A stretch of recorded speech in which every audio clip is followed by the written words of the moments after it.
you might think this is a bit far-fetched, or you might think like how I used to do about, I'm never getting sold, because I would think about it in my mind like, yeah, I've been into Best Buy a million times, and they're always trying to hustle me or sell me on something, but they never are. I'm able to walk out there with my money in my hand. And this is true, okay? But for the most part, you are dealing with a situation with guys who probably aren't top tier salesmen. Okay, if you had a really good salesman in Best Buy and you came in with even a hint of, um, you know, being able to buy something, he could at least persuade you significantly, if not sell you. But the highest level salesmen aren't going to be working at Best Buy. They're going to be making $400,000 a year selling real estate. Okay, but that is the problem of where people just think about sales like, okay, I go into a store and someone sells me. No, sales runs so much deeper than that. Okay, every word you learned from someone else. Your entire vocabulary, math, science, everything you learned from someone else, from parents, from teachers, from things that you read. And chances are those things that you learned were not coming, um, you know, completely unbiased. Every single teacher has a bias. Your parents have a bias. They are all trying to sell you something, okay? And I'm not talking about just in a negative way. Like, your parents and teachers may well have had the very best intention for you, but they are selling you something when they're teaching you something in terms of the way that they want you to understand, as well as the way that they want you to behave, all right? Same thing goes down to every ideology that you learned, from capitalism to communism to nationalism. All that has been sold to you by someone, okay? Every major spiritual and philosophical belief. It's 2,000 years after Jesus died, and he still has 1 million followers. It's something like 1,300 years after Muhammad died, and he still has 1 billion followers, okay? Religion is the most powerful ideology because it solves the biggest pain point: death, right? They sell you on the idea of your spirit in an afterlife and all these various things, okay? And that's no value judgment on spirituality or anything like that. I'm just stating the facts that they are taking a pain point and being able to sell and convey a solution to the problem. If you look at the more political ideologies, if you believe in capitalism, or laissez-faire capitalism specifically, that's Adam Smith. If you believe in life, liberty, and the pursuit of happiness, it's Tom Paine. If you believe in socialism or communism, that's Karl Marx, okay? Chances are your 10 major ideological beliefs are shaped by, 10 very powerful minds, right? 10 minds, most of those guys are going to be dead, might have shaped 80% of your belief system based on what they've sold you, okay? And when I'm talking about them selling you, I'm not saying it's unethical whatsoever. I'm just saying they are appealing to logic, they're appealing to emotion, they are appealing to various different schools of thought, and they're exceptionally good at it. They have exceptionally good cases, and in turn, they're able to persuade people over to their belief system, all right?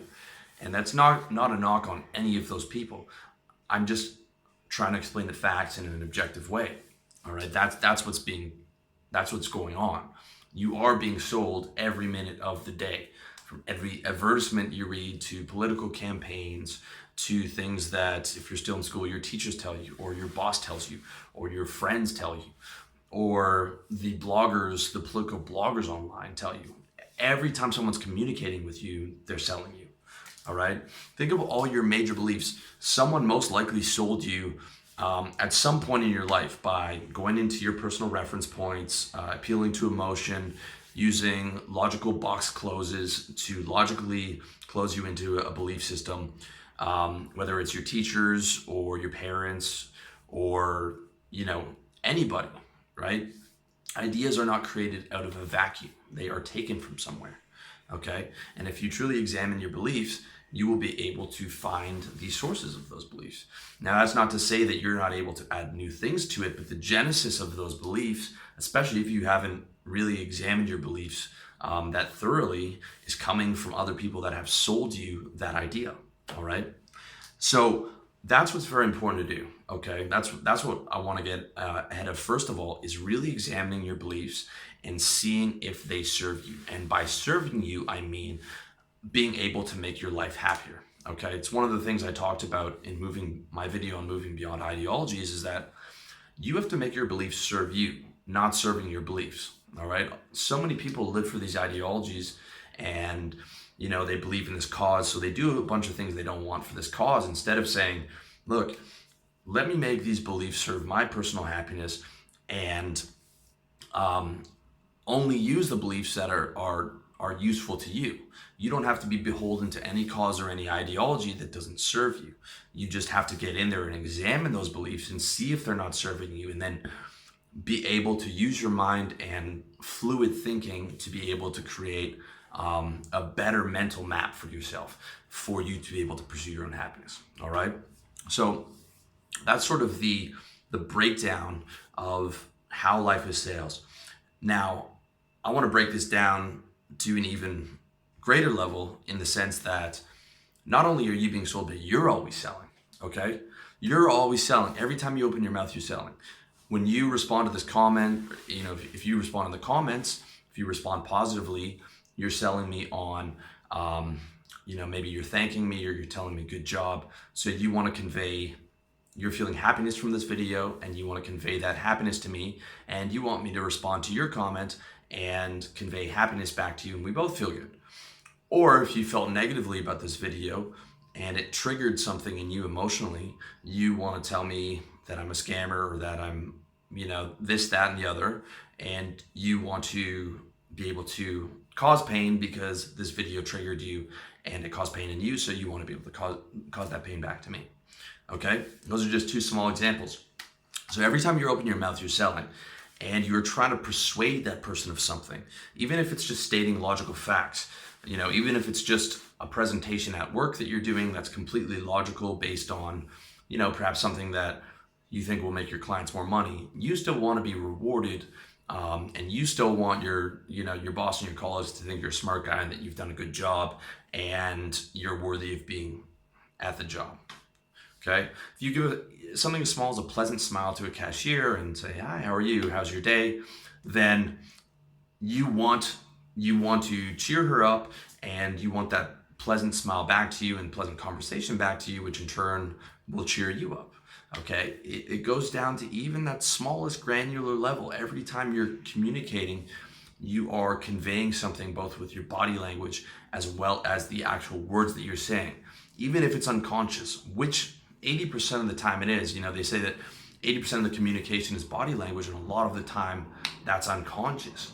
Okay, if you're in a bad mood, everyone's able to tell from your body language. So you're selling the fact that you're unhappy. Okay, it really goes down to that deepest, minute level, right? Just like I'm telling you right now, I'm putting energy into the video, I'm putting positivity, and I'm trying to use logic to close you into this beliefs, this strategy, because I think that it will make your life better. Okay. So this applies to when you're on a date with a girl where you want sex and affection, applies to clients in business when you want them to think that you're an authority, that you're capable, and you want to get money from them. It applies to when you're hanging out with your friends. You want to talk about the things that are going well in your life to get respect, or it applies if things aren't going so well. You want to convey your pain so that they empathize with and give you support.